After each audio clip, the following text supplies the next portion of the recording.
Septic tank থেকে উদ্ধার হওয়া মাংসের টুকরো বাংলাদেশের ঝিনাইদহ ৪ আসনের সংসদ সদস্য আনোয়ারুল আজিমের কিনা তা খতিয়ে দেখা হচ্ছে। ডিএনএ পরীক্ষা না করা পর্যন্ত তা নিশ্চিত হওয়া যাবে না বলে জানিয়েছেন ঢাকা মেট্রোপলিটন পুলিশ ডিএমপির গোয়েন্দা শাখার প্রধান হারুন।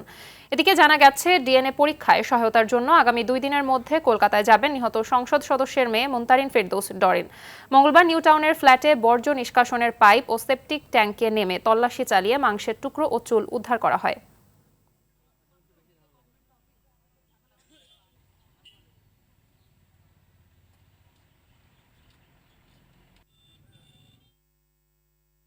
দর্শক, কলকাতা থেকে এ বিষয়ে সবশেষ জানাচ্ছেন সহকর্মী পরমাশিস ঘোষ রায়।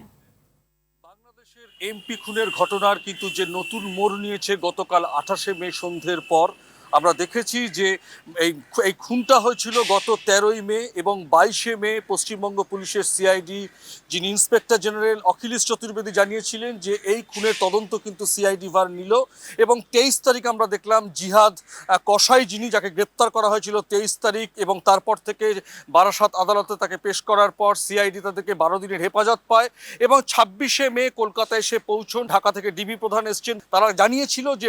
বাংলাদেশে যারা 8 জন রিমান্ডে রয়েছেন, যে 3 জন 8 দিনের জন্য রিমান্ডে রয়েছে, তাদের কাছে তারা জেরা করে যে জিনিস জেনেছে তারা সিআইডির সঙ্গে কলকাতার সিআইডি পশ্চিমবঙ্গ সিআইডির কাছে মত বিনিময় করে তাদেরকে জানান এবং তারা বলেছিলেন যে বাগজোলা খালে যে তদন্ত প্রক্রিয়া শুরু হয়েছিল এবং এরা যে তদন্ত করেছিল খুঁজে দেখেছিল যে দেহার অংশ পাওয়া যায় কিনা, শেষ পর্যন্ত কিন্তু ডিবি প্রধানের কথার অনুরোধে কিন্তু সিআইডিরা গতকাল সারাদিন ধরে অভিশপ্ত সন্দীপা গার্ডেন্সের যে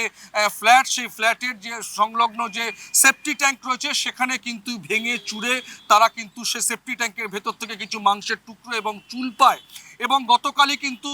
আমাদের আরটিভিকে যেমন জানিয়েছিলেন যে সেটা তিনি নিশ্চিত করেছেন এবং তিনি মনে করছেন এবং সংবাদ মাধ্যমকেও জানিয়েছেন এবং আমাদেরকেও জানিয়েছিল যে এটা এখন ফরেনসিক ল্যাবরেটরিতে পাঠানো হবে। ডিএনএ টেস্টের পরে হয়তো বোঝা যাবে এটা এমপি আনোয়ারের দেহের খণ্ডাংশ কিনা, তবেই কিন্তু মামলাটা দ্রুত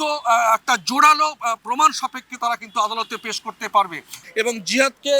আরও জেরা করে আরও কিছু যদি আসামিকে আটক করা যায় সে ব্যাপারে তারা তদন্তের প্রক্রিয়া এগিয়ে নিয়ে যাবে। দর্শক, কলকাতা থেকে জানাচ্ছিলেন পরমাশিস ঘোষ রায়।